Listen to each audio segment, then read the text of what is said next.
স্বাগত জানাই গায়ের টিভি ফেসবুক পেজ এবং ইউটিউব চ্যানেল থেকে। আমি মোহাম্মদ রমজান হোসেন। আপনারা দেখছেন গায়ের টিভি, সত্যের সাথে মানুষের পাশে।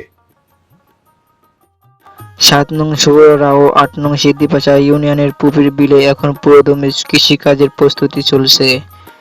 ধানের ভুঁই ও ঘেরে ফসল লাগানোর জন্য মাঠে মাঠে চলছে জমি পরিষ্কার ও প্রস্তুত করার কাজ।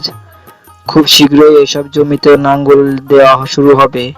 ইতিমধ্যে অনেক জমিতে বীজ ধান বোনা হয়েছে। ধীরে ধীরে সেই ধানের পাতা বড় হচ্ছে, চারদিকে ছড়িয়ে পড়ছে সবুজের আভা।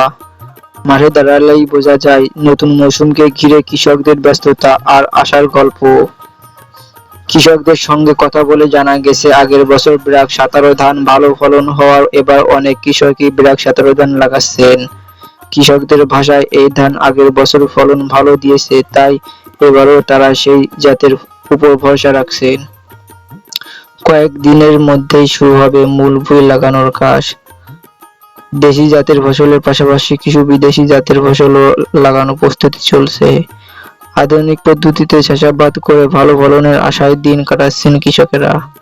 সব মিলিয়ে পুপির বিল এখন পরিণত হয়েছে এক ব্যস্ত কৃষি অঞ্চলে। কৃষকেরা অক্লান্ত পরিশ্রম আর প্রকৃতির সহায়তায় সামনে আসছে নতুন ফসল, নতুন স্বপ্ন আর নতুন সম্ভাবনার গল্প।